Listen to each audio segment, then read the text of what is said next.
Leviticus chapter 15. And the Lord spoke to Moses and Aaron, saying, Speak to the children of Israel, and say to them, When any man has a discharge from his body, his discharge is unclean. And this shall be his uncleanness in regard to his discharge, whether his body runs with his discharge, or his body is stopped up by his discharge, it is his uncleanness.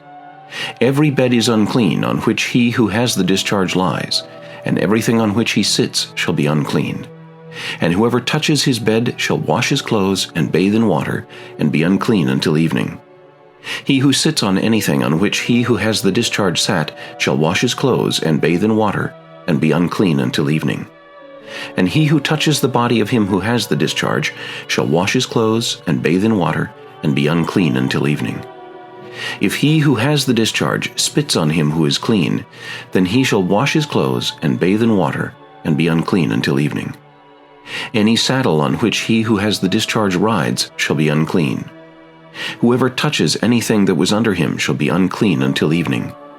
He who carries any of those things shall wash his clothes and bathe in water, and be unclean until evening. And whomever the one who has the discharge touches, and has not rinsed his hands in water, he shall wash his clothes and bathe in water, and be unclean until evening.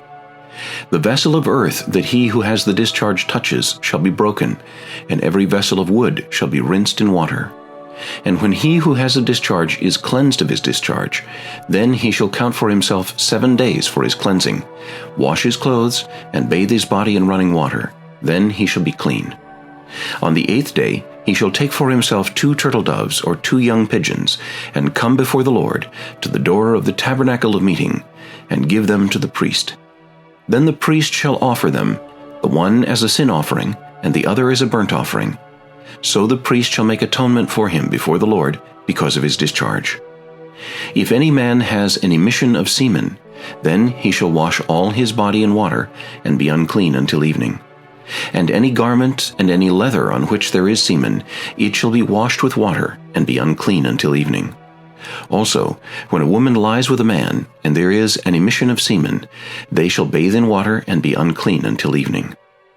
If a woman has a discharge, and the discharge from her body is blood, she shall be set apart 7 days, and whoever touches her shall be unclean until evening. Everything that she lies on during her impurity shall be unclean. Also, everything that she sits on shall be unclean. Whoever touches her bed shall wash his clothes and bathe in water, and be unclean until evening. And whoever touches anything that she sat on shall wash his clothes and bathe in water, and be unclean until evening.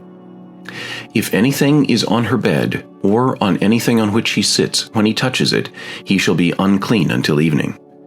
And if any man lies with her at all, so that her impurity is on him, he shall be unclean 7 days, and every bed on which he lies shall be unclean. If a woman has a discharge of blood for many days, other than at the time of her customary impurity, or if it runs beyond her usual time of impurity, all the days of her unclean discharge shall be as the days of her customary impurity. She shall be unclean. Every bed on which she lies all the days of her discharge shall be to her as the bed of her impurity, and whatever she sits on shall be unclean, as the uncleanness of her impurity. Whoever touches those things shall be unclean. He shall wash his clothes and bathe in water, and be unclean until evening.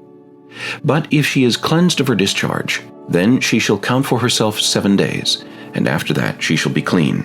And on the 8th day she shall take for herself 2 turtledoves or 2 young pigeons, and bring them to the priest, to the door of the tabernacle of meeting. Then the priest shall offer the one as a sin offering, and the other as a burnt offering, and the priest shall make atonement for her before the Lord for the discharge of her uncleanness. Thus you shall separate the children of Israel from their uncleanness, lest they die in their uncleanness when they defile my tabernacle that is among them. This is the law for one who has a discharge, and for him who emits semen and is unclean thereby, and for her who is indisposed because of her customary impurity, and for one who has a discharge, either man or woman, and for him who lies with her who is unclean.